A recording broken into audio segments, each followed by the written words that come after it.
My name is Jim Felly, and I am the designer of Shadows of Malice. And I thought I'd take a few minutes to make a short video on how to roll up a creature. So, all creatures in Shadows of Malice are unique. The storyline is that Zolthul's creeping evil is going through the land, transforming all of its flora and fauna into nasty beasts. So, each creature is a unique manifestation of that. So to roll up a creature, you use this creature generator, which comes with the game, and there are three parts to the generator. What is the creature's type? How powerful is it? And does it have any special abilities? So when you roll an encounter, you first look to see where the encounter took place in terms of the terrain type of the tile that you're on. So if you're on a hex that's a forest, you look at the forest row and look across.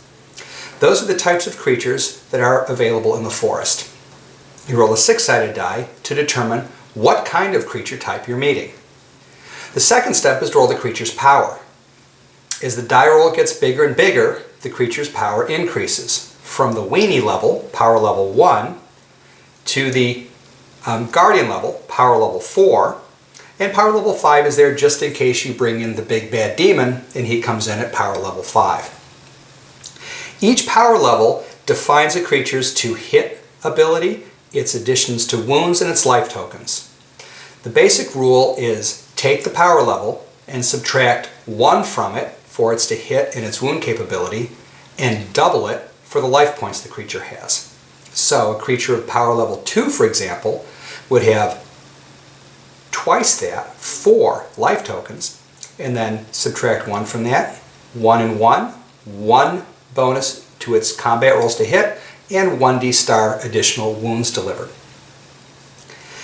Now the roll for the creature power increases if you're in a lair, whether that lair is an unstocked lair or a stocked lair. You add 1 to the die roll. That's what this little plus is here. If your die roll modified is a 6 or higher, you're in column 3.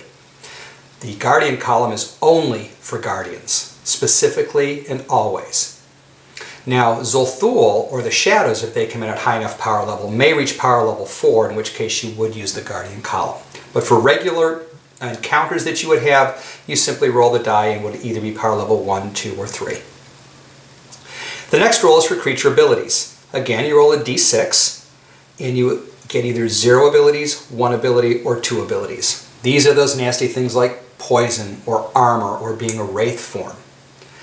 The chance to get abilities decreases if there are light wells on the map, -1 for 1 light well, -2 for 2 light wells, and so on, and increases for dark wells that are on the map. These are revealed wells. These are wells where the Guardian has been taken out and the well has been revealed and has actually come into play in the game. As more darkness comes into the world, the chance for abilities due to the evil of Zolthul increases. As light comes into the world, the darkness is pushed aside and the chance of abilities decreases.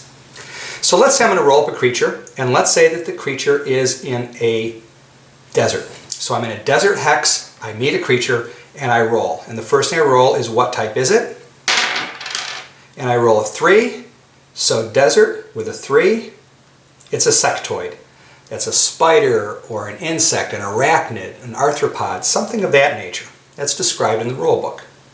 Alright, so I know it's a sectoid. Perhaps I have some gear that's geared towards sectoids.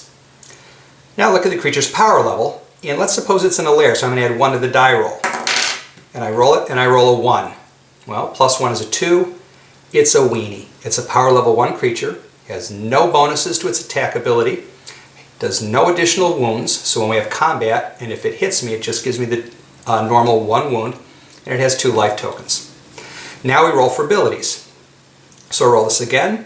Let's suppose that we're in a situation where there are no revealed wells on this map. And I roll a 3.